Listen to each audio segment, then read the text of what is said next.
Hello, dear friends and dear students. Today I will talk to you about a very, very famous novel, To Kill a Mockingbird by Nell Harper Lee. Now, Harper Lee, she lived in Alabama, in one of the southern states of United States of America, and she wrote this book, To Kill a Mockingbird, which was based on, you can say, a true story. And in fact, this novel became so famous. It was published in the year 1960, and it was written during the time of 1950 to 1960. And after its publication, it got so much of immense success. In fact, a movie was also made, and Harper Lee had won a Pulitzer Prize for this particular novel, which was, and why this novel, To Kill a Mockingbird, is became famous, because it was based upon the truth about the racial prejudice that was existing in America against the blacks, that is the Negro. It is a story based on the racial prejudices and racism, classicism that was there in America at that time. And why it also became popular, because during the time of Great Depression, 1930s, as I was told you in the play Glass Menagerie, that was that was also written on the at the time when this Great Depression was going on, and America was suffering from a state of extreme poverty, and economic crisis, you can say, at that time. So, what happened? There's a historical background to this particular novel, that in the 1930s was a time of Great Depression. And in 1931, nine black teenagers were accused of raping two white girls. Now, the conviction, existed or continued rather for 6 years, and it went on, the conviction went on, trials and retrials continued for the period of 6 years. And after the period of 6 years, five out of the nine teenager boys, they were convicted, even though one of the girls, out of the two girls, one of the girls admitted that no such rape was committed by these boys. So you can imagine, because of the racial prejudice that existed against the blacks at that time, how the five of the nine were convicted without rhyme or reason, that is, with on false accusations, you can say. These were the false accusations that were put up by the white people, just to harass the black. And this was one of the reasons that inspired and promoted Harper Lee to write this novel, To Kill a Mockingbird, because this is also based on a similar incident of how one of the blacks was accused of raping a white girl. Now, you see, we must know the conditions of the blacks at that time. The blacks, there was a vast difference between the blacks and the whites. And in fact, the whites did not even allow the blacks their fundamental rights at the time. And the blacks were not even allowed to sit with the whites. And if they are traveling in a bus, in the same bus in which the white people are traveling, they were not supposed to sit next to the white men. In fact, they were sometimes shunned and removed out of their seats. They were thrown out, and the blacks were treated as slaves.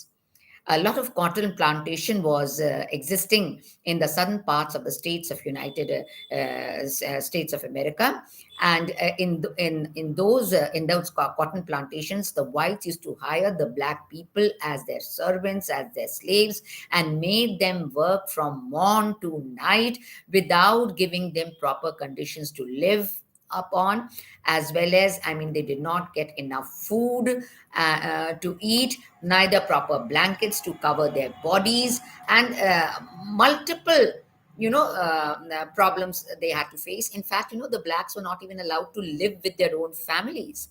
Their families were divided. The black men were taken by some white people to work in their fields. The women were taken into the houses of the rich white people who used these black women. And in fact, to a certain extent, the conditions of the black women were a little better because they were made to work in the house of the white women, the white ladies, and they were treated as mammies. That is the mother figures, the matriarchs, you can say, or the nurses or the governesses, to look after the children of the white females, of the white ladies. And in fact, and if the white man, he got attracted by the black female or the black slave, she was seduced also by the black men, or their by the sorry the black the white men and the white masters, you can say. So they were doubly tormented although in this respect, and they were not allowed to leave the house.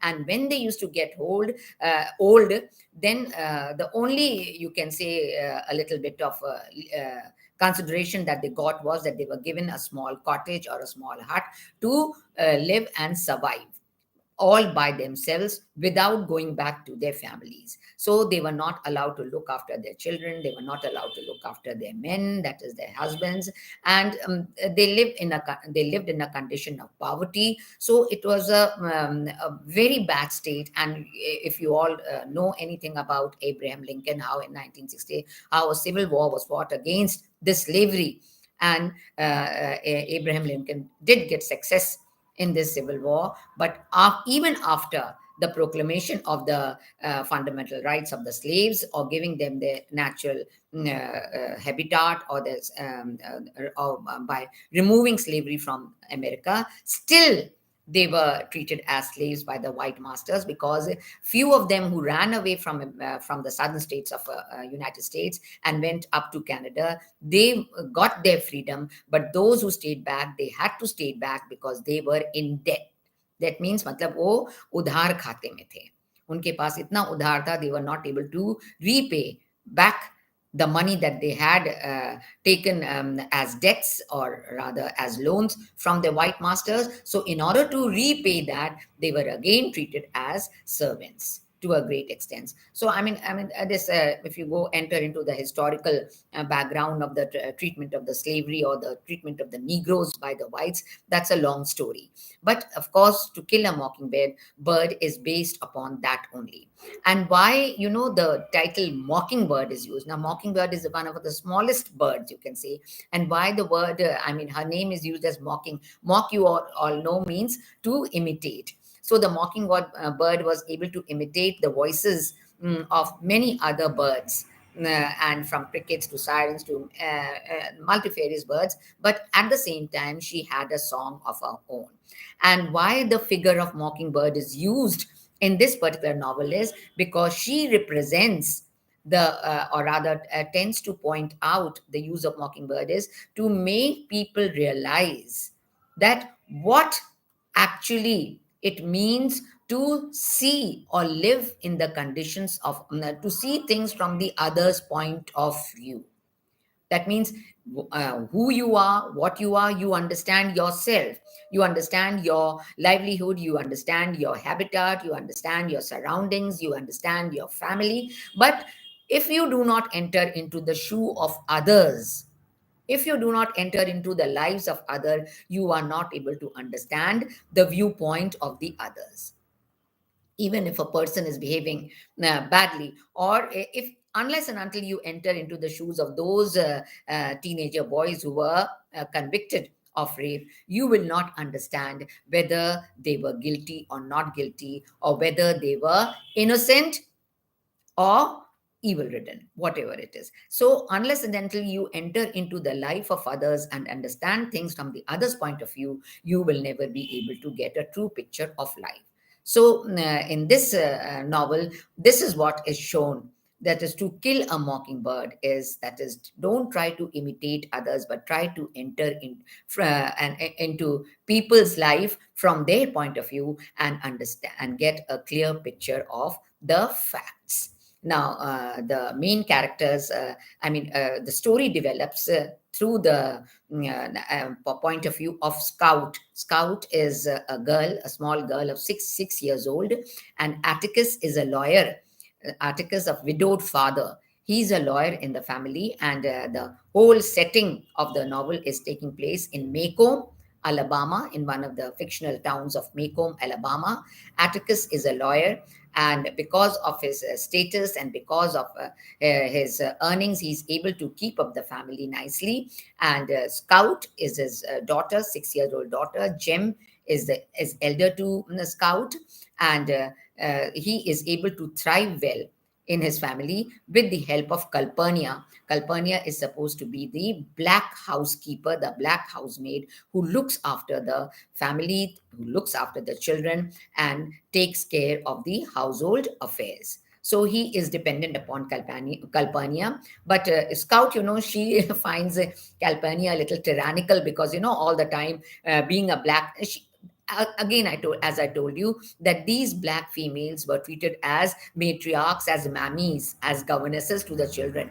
So Calpurnia is also one of them who treats Gem and Scout as her own children, but at the same time, she has a right to scold them if they commit any mistakes. So Scout, is a little feels offensive from Calpurnia when she scolds Scout for committing mistakes, and she finds Calpurnia a little tyrannical in the sense she says that she gives more preference to Gem than to Scout. Now, Dill is supposed to be the friend of Jem and Scout, and he comes to live in the town of Macomb with his aunt, Miss Rachel. And Dill Capot is a figure who is related to is a true figure in the sense because he was supposed to be the childhood friend of Scout Truman. His name was Truman, and he was supposed to be the real childhood friend of the children. And when he comes to stay here in Macomb, in Alabama, with Jem and Scout, so all three of them, become very good friends. And but Dill Capot, has a tendency of playing mischief, and his wild imagination runs so hither and thither that he takes fancy to things, and he's all the time up to doing something creative, or his creative mind rather takes up odd jobs, which sometimes in a way do not prove to be very beneficial uh, with the children or with their family. And in the neighborhood of Finches, another person lives, Nathan Radley. There's a house of Nathan Radley across the fence of the Finches, and it is a dark house. Nathan Radley is supposed to be the owner of the house, but Arthur Radley is the son, who is a reclusive son, outcast in a sense, who is living in that particular house. He is also known as Boo Radley, and there's a rumor in the town that he eats cats and squirrels, and he had once stabbed his father with the scissors. So he's a tall, drool type of a person, a mysterious, fearful figure, and everybody is scared to meet him or to enter the house of the Radleys. Now he is also nicknamed as Boo Radley. Now nobody has ever seen Arthur Radley, but due to the viciousness, or you can say the curiousness of Dill, the all three of children decide to go and visit the house of Radleys. So once Jem takes the opportunity of going and touching the house of Radleys, and once and in the night time he secretly goes and touches the house of the Radley, he feels elevated as if he has done something which nobody else is able to do. And in the same way, this person one night, they he also James also makes an attempt to knock at the door of the Radleys, and peer through the window of the Radleys, and to find out who is residing inside the house.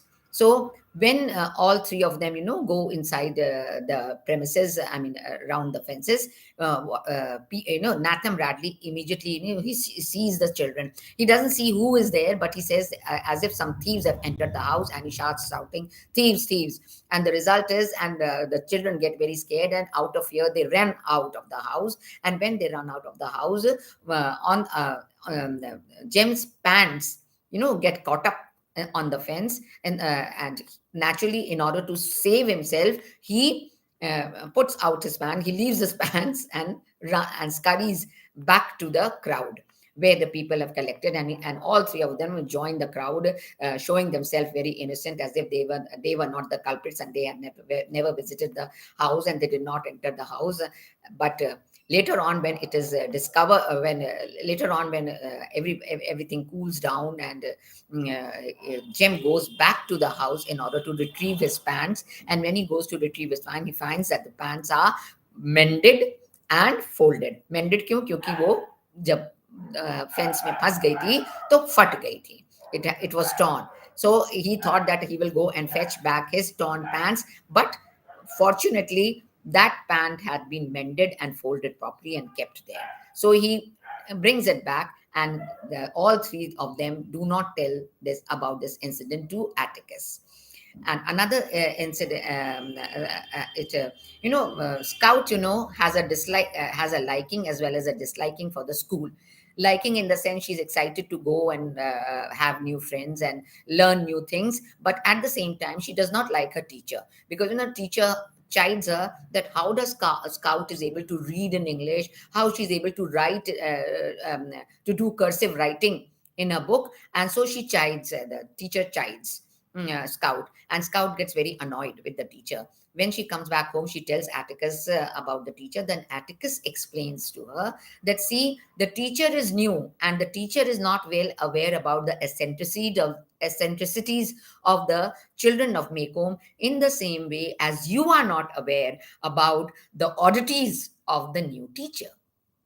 वही बात होगी ना, कि teacher के लिए भी हर बच्चा के बारे में उसे नहीं पता, कि वो बच्चे का बिहेवियर क्या है, या बच्चे की साइकोलॉजी क्या है, या बच्चा क्यों ऐसे एक्ट और रिएक्ट कर रहा है, whether the child is accepting the scoldings of a teacher, or whether the child is apprehensive in doing so.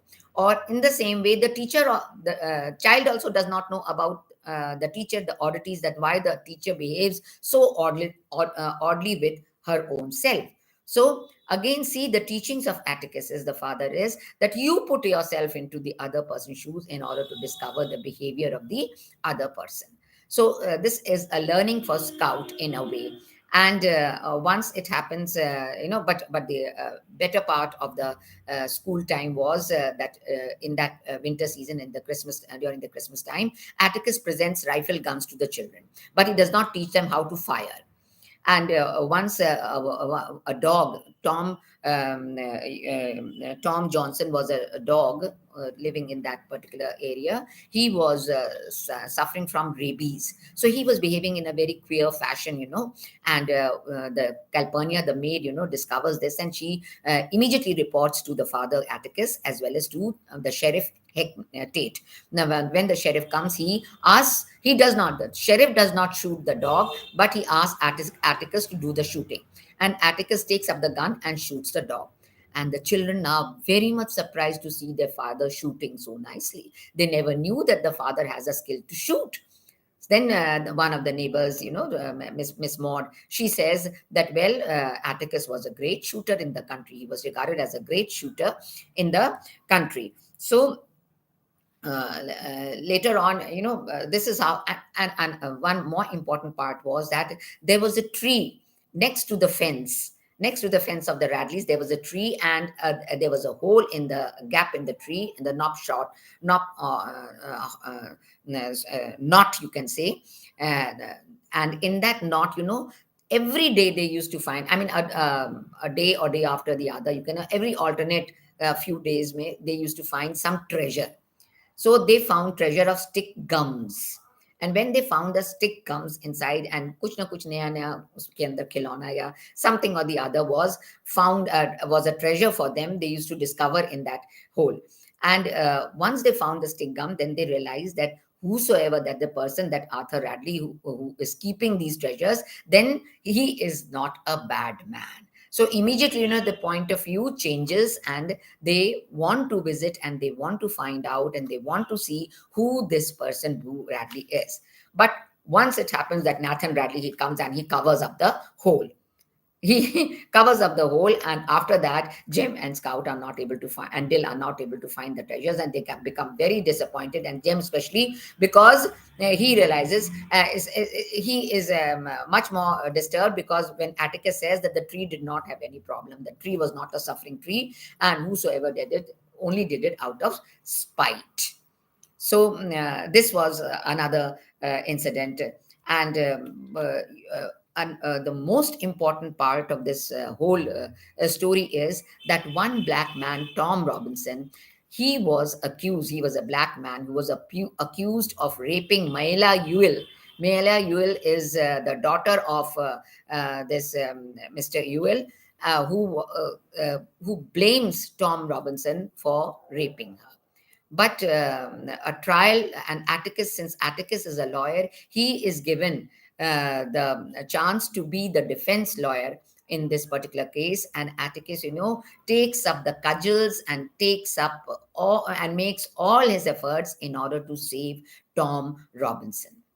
So when he decides to take up this case, naturally, what happens? This racial prejudice, or you can say this fire of racism, flares up in Macomb.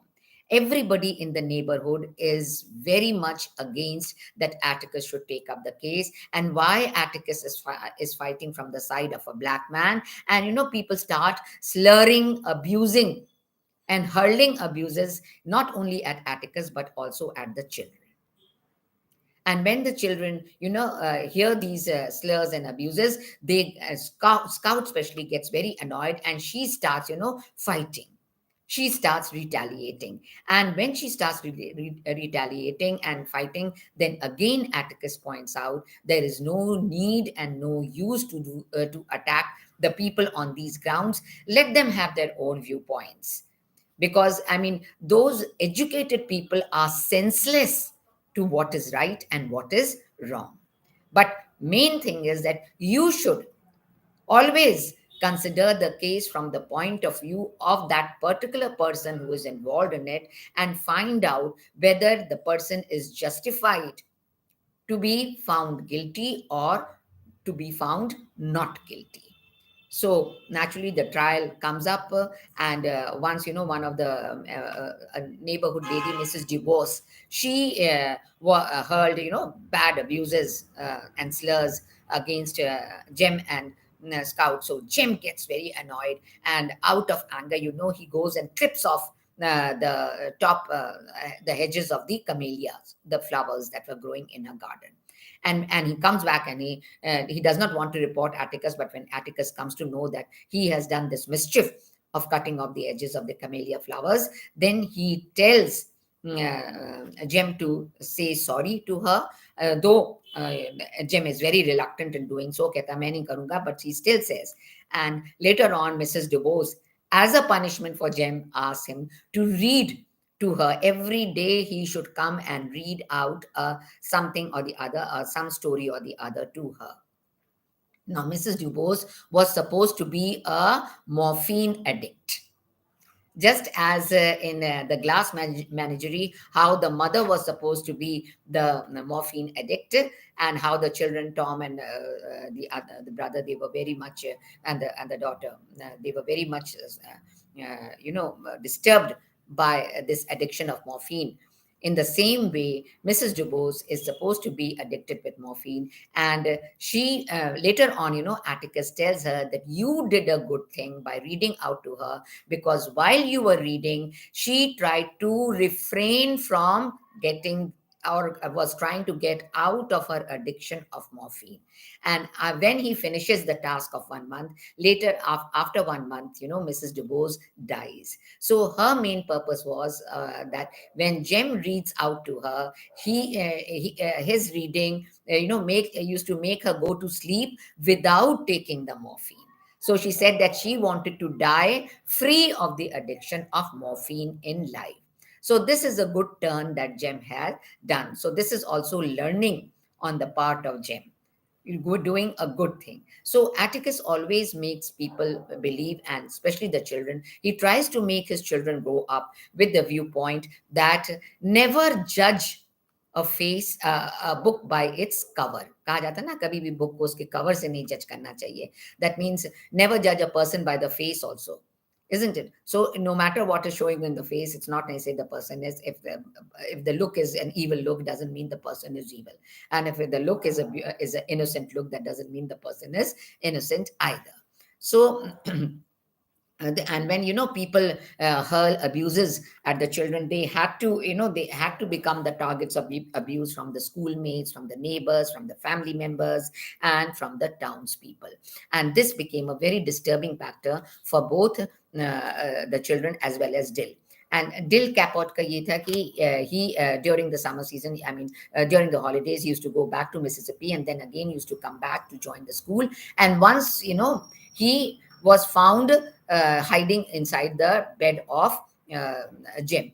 And when Scout discovered, she found out that he has run away from home because his mother had married his second father. And so he ran away from Mississippi, and he came here to Alabama to make home in order to take shelter in his aunt's house. So this is again this small incident of Bill Capote running away from the house shows that how the tendency of escapism, that is escaping from reality rather than facing the reality, rather than having courage. And Atticus also tries to show that courage doesn't mean holding the gun and shooting. That is not strength. That is not courage.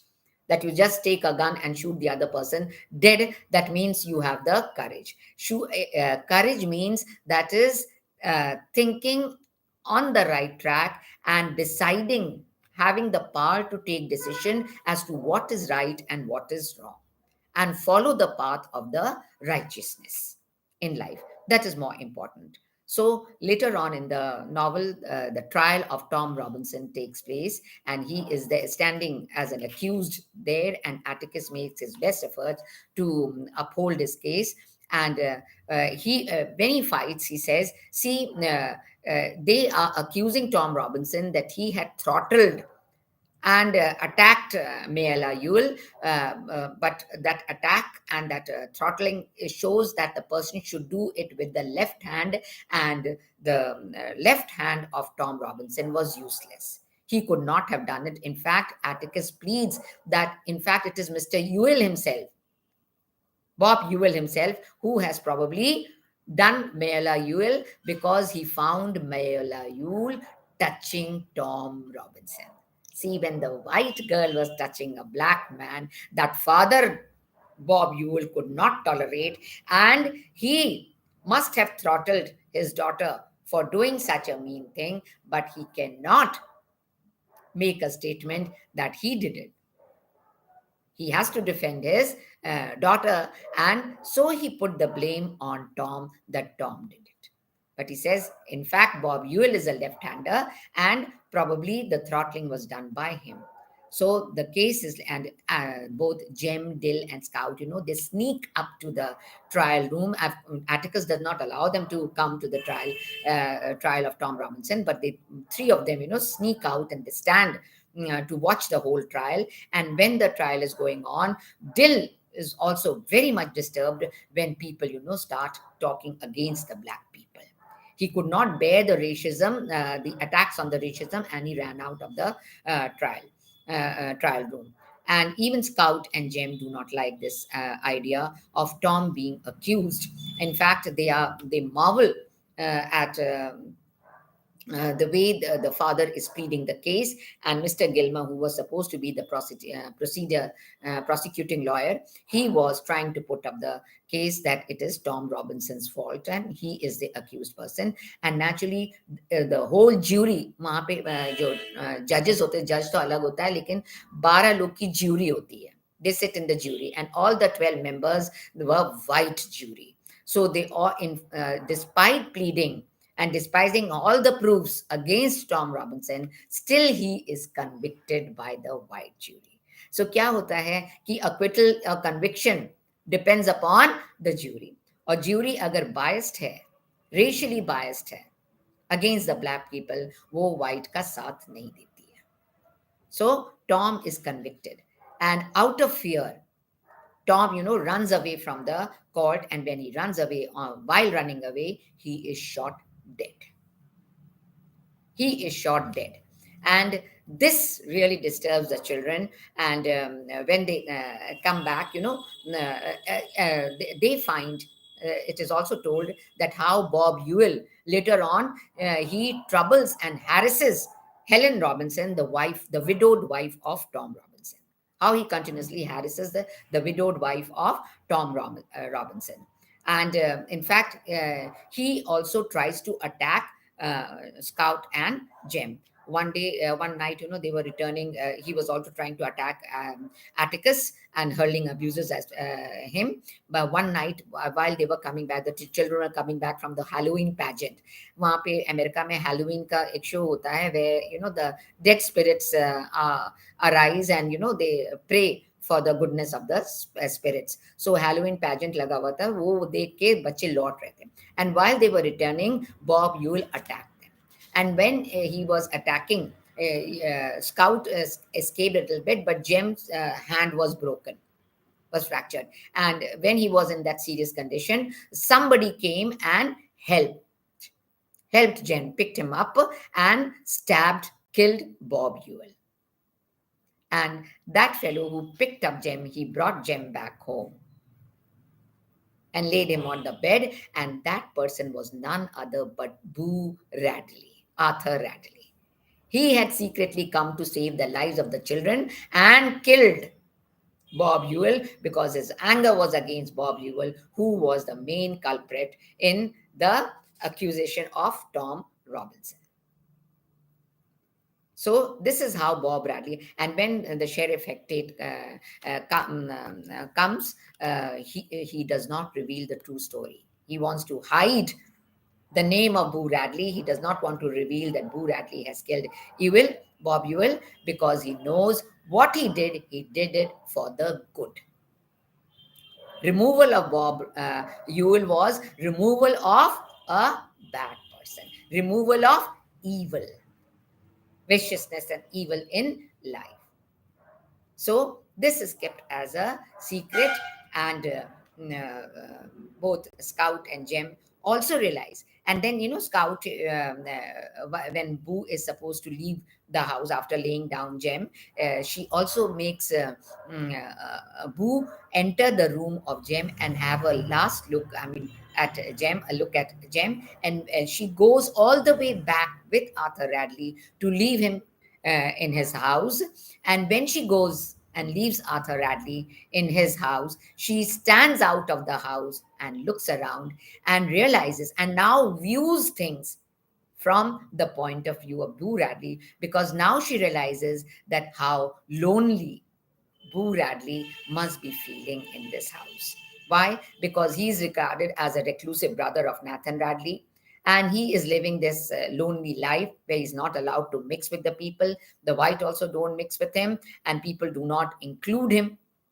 He does not get a feeling of belongingness in the same way how Dill Kapot had felt lonely when he ran away from his home because his mother had taken up another father, had married another father, and how lonely he. So when Dill could feel and get a feeling of loneliness, she also realizes what the state of Boo Radley must be. So now, through this different stages of life, Scout, through the different summers, winter and springs of life, the growth of Scout is shown, that in the beginning, how she was aggressive and how she used to retaliate and how she used to get angry at little things, and how she could not stand the abuses of others in life, and how she used to fight with the children, and later on, how she discovers that what it means to see the things from the point of view of others in life.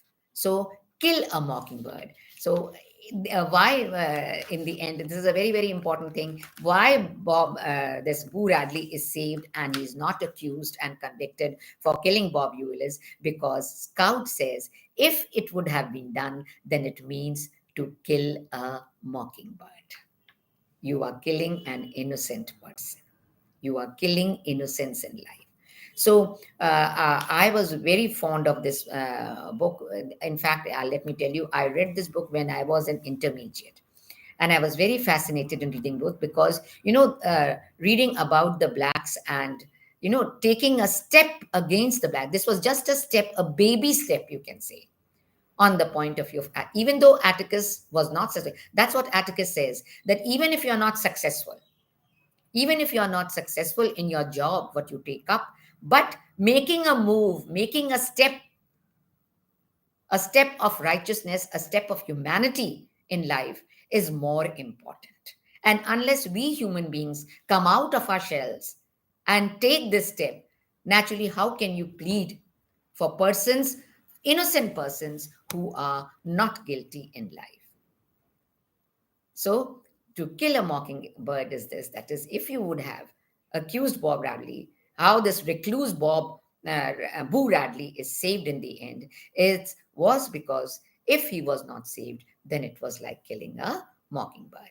So, there are different themes in this, you can say, play, themes of good, evil, and human dignity. Theme of prejudice, of course, that racial prejudice was a very important theme.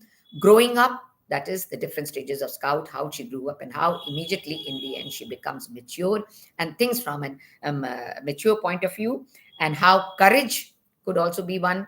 And this thing, how children, have the courage just first to touch the house and then to peep into the house and then to go and watch the proceedings that were going on in the trial room, and then finally how to save themselves when they were attacked by um, Bob Ewell, and finally how they had how Scout had the courage now to understand Boo Radley and his life, you can say, and also a theme about the southern town life of Alabama, Macomb, that fictional town of Macomb and Alabama. I hope I've been able to make you understand a little. Thank you so much.